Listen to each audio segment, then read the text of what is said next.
Good evening. Today in Rome, President Obama called on Russia to pull its troops back from the Ukrainian border. And tonight, the Russian President, Vladimir Putin, telephoned Mr. Obama to discuss a diplomatic solution. In an interview with CBS News, President Obama said the world is unified in opposing and condemning what he called Russia's illegal occupation of Ukraine's Crimea Peninsula. That occupation started last month. Now, Pentagon correspondent David Martin is reporting tonight that the Russians are massing another 40,000 to 50,000 troops on the Ukrainian border, with all that they need for combat operations. In the interview here in Rome today, Mr. Obama sent this message.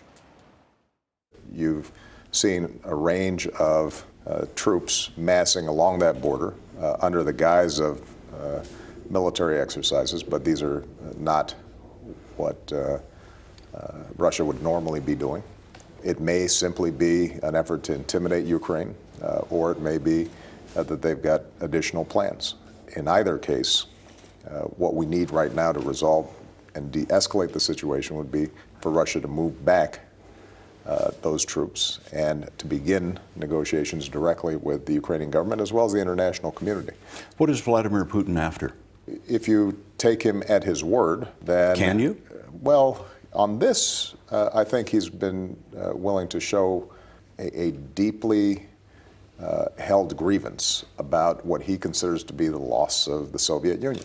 I think there's a strong sense of Russian nationalism and a sense that somehow the West has taken advantage of Russia in the past, and that he wants to, in some fashion, reverse that or make up for that.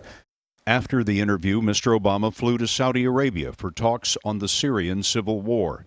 That humanitarian catastrophe is a battle between the two main branches of Islam, with Iran supporting the Shia Muslim government and Saudi Arabia supporting the Sunni Muslim rebels.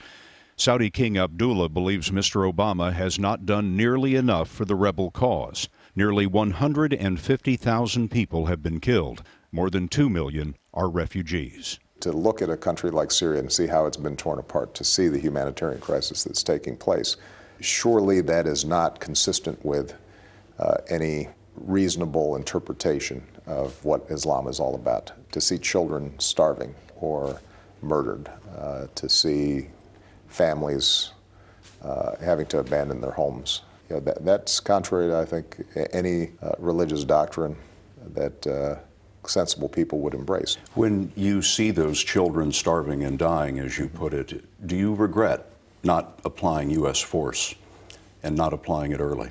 It is, I think, a false notion that somehow we were in a position to, through a few selective strikes, prevent the kind of hardship that we've seen in Syria. And Syria is not worth that to you?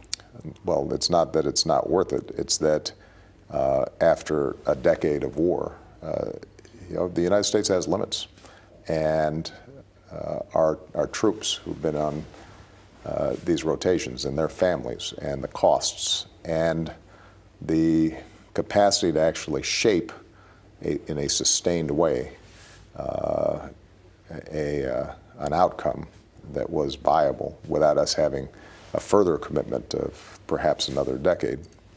Those are things that the United States would have a hard time executing, and it's not clear whether the outcome, in fact, would have turned out significantly better.